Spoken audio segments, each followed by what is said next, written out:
Hey everyone, welcome to my beginner series for Gran Skrea Online. This will be a three-part series, and I'll be going over some of the basics and how to get your gathering equipment quickly. Just a disclaimer, Gran Skrea Online is an early access pay-to-play MMORPG on Steam for about 11 bucks. You may or may not encounter some bugs. If you do, please just report them here using the bug tab or on their website. Thank you. Alright, in the first part of this series, I'll be going over your UI, your map, some of the skills and skill book features, which there aren't many of, and how to get your basic gathering equipment quickly. Okay, so let's get started. First things first, I like to open up my chat so that my chat does not get cropped off on the sides, which currently happens. I like to scroll down all the way to make sure I'm on the bottom because the auto scroll up doesn't work all the time. Next, this little brown bag is your inventory. It usually spawns over on the left side, but I've already dragged it over to the right. The 242 here indicates the amount of silver that I have on me at this point in time. You can organize your inventory if you like. This here shows your weight. I am currently 40 out of 665. Normally you start out with 200, but since I have a backpack on, I have gained some weight. If you are overweight, you'll see an exclamation mark here next to the amount that you have, and a small 2-second timer will appear right here, allowing you to move short distances, and then the timer will start timing down, indicating that you're overcumbered. Sometimes what I do, rather than throw things away, I generally just run forward and spam the jump button, because usually I get quite a bit of distance with that, and I can find my way to the bank relatively easily. But if you guys find that too much of a bother, then you may want to be going for workers clothes and higher level backpacks. Next we have our character. Our character shows you all the gear you can equip, and I do not know what this is. I do believe it's a pet and or a mount, but I have not figured that out yet. I don't even know if it's in the game yet. Next you have your basic stats, your damage stats, and your resistance stats. These three tabs are all based on your level in combat skills and the gear you have equipped. Next you have your skills tab, which actually shows you all the level of skills you have in total, which you can also find in your skills book, which is right next to your character tab. This skills tab will show you all the skills available to you currently, which I guarantee they'll be adding more because wrestling's not even complete and you can level that up already. So I imagine they'll be adding quite a bit more, and I sure hope they do, because the more the better. Next, you can click on each one of these tabs to obviously narrow down the category you want to check out. We're going to start out with alchemy. General just shows you your remaining XP to your next level. The next level will be at that amount of XP and the total amount of experience gained in that skill. I do believe, I could be wrong, or that you have gathered already towards the next level is probably what it is. Next, abilities. You'll see an ability here, but that's just because alchemy is the only skill with a mini game currently, so that's why you see that there. Next we have the crafting. This shows you all the items you can craft with alchemy. And if you want to know what items you need to make this item, just left click on the text and it'll show you the items you are required to get. After that you have your milestones tab, and this will show you the level you need, what level you need in order to either complete the mini game or gather these items you require for that skill. If you have any questions, feel free to send a region chat message, just like this. You'll just basically go to your chat /R and then type whatever you like, and it will show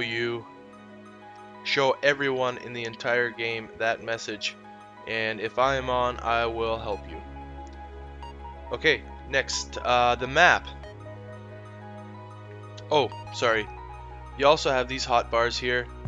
You can add skills to it, there's a little plus. It's pretty transparent and hard to see, but there's a plus sign here and a minus sign here. The minus sign removes these squares, so you don't have to look at all of this if you don't want to, and the plus will expand it. And once you're done expanding to whatever size you want, you can go to your skills tab, you can go to your abilities in one of your combat skills and drag and drop a skill to that hotbar, and then to use that skill you just double click it or use the hotkeys shift 5, shift 4 or whatever. This here is another one. You can either put equipment and or skills on abilities, on this one as well if you like. I tend to use the F1 hotbar for my equipment rather than my abilities, and I like to keep my abilities on the shift hotbar. For now I'll just leave it over there. You can also drag and drop them into your original hotbar, and yep, you'll figure out the rest, I'm sure. Okay, on to the map. When I open up the map, this is what you'll see depending on what location you are on the map. I am actually currently right here in the middle of the monastery. The indicator for your character and the direction you're facing is a white square of some kind with a point on it, so that's why it's a little hard to see. You can't drag and move the map around, unfortunately. I hope they do change this. And you cannot zoom in or zoom out. Some great features about the map, however, are the fact that if you hover over one of these little red dots, which are NPCs or monsters, you can see what they are. So that's a ram. There's another ram. Let's see, over here we have a rat. Blah blah blah. Typical things you'll find at the beginning areas. And the blue dots are actually people, so if you hover over them, you can see their names as well. For some reason that guy doesn't work. Let's go to this guy. Yeah, Silver Shadows right there. And then these little yellow squares, they're actually skilling workbenches. So there's a stove, so if you have anything you want to cook, you can run over here and cook. This one over here is a tailoring workbench, so if you're not sure where to level up your skills, you can just hover over all these little yellow boxes and then you'll eventually find what you need. Next we have this large yellow round thing. It's the bank. I don't know what it is. And then a brown pouch, a general store, a hammer, which is the auction house, and right behind the general store there is the cart ride, which you'll also find right here. Another thing to note on the map is these arrows. It says to the blue sea with an arrow. If you have a boat or have crafted a boat, a friend's boat, and you're traveling north here, you'll actually open up a whole other area of the map to explore. You're going to see these arrows all over the map which do the same thing.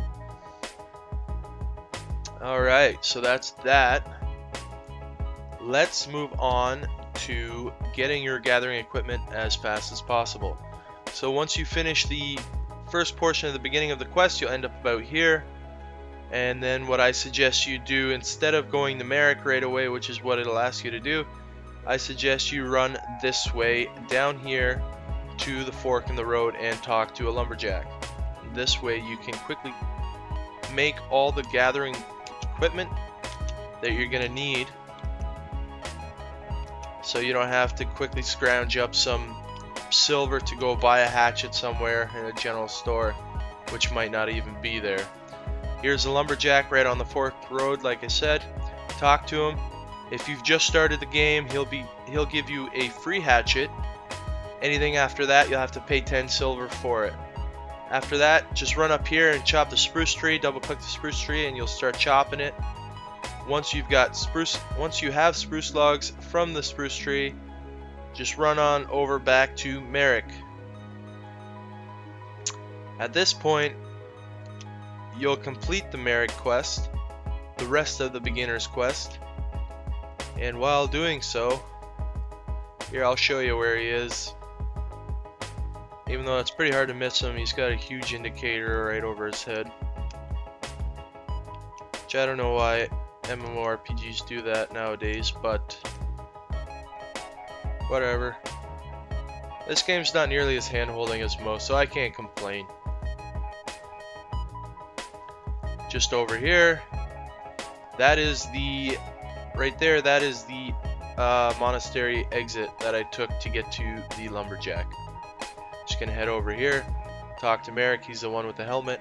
He'll want you to make a broadsword and a buckler shield. He'll give you a pickaxe. These rocks right here with the brown veins, they're the iron ore that he requires you to mine. You'll mine a number of them. I suggest about 50, so you have enough iron ore to make all your gathering equipment as well as complete the quest. Once you do have your iron ore, you'll need 3 per iron ingot.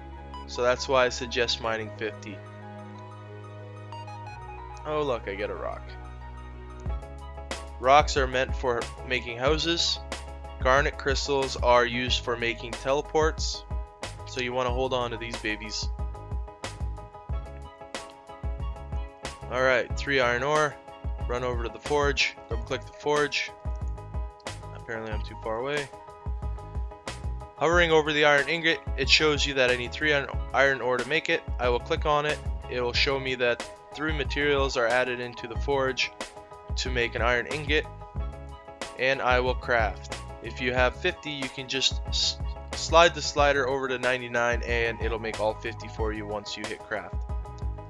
Next, what you want to do is you want to walk over to the anvil, double click the anvil, and as you can see there is a sickle here, hatchet, pickaxe, and the sickle, they all require 1 ingot, so 3 iron ore and a spruce log. I'm going to make the sickle. I already have everything else. Once you have your equipment made and the buckler shield and short sword, you will give it to Merrick, complete that portion of the quest, and he'll direct you down to the shore to help out the monk farther. But what I suggest to do, instead of going down to the shore right away, is actually run over here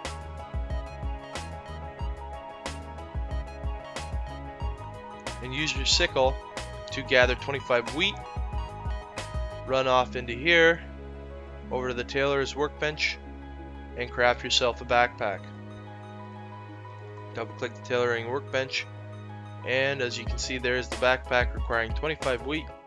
Once you craft the backpack, you will then have more than 200 weight, and you'll be able to carry a lot more without being overcumbered. Every piece of gear, well, I'll be going over the gear in the next part of this series. But anyways, these cart rides require 15 silver, so you may not be able to do it right away. But once you kill a few crabs, you might be able to get enough coin from the general store by selling everything. Double click the cart ride guy and go to the lighthouse.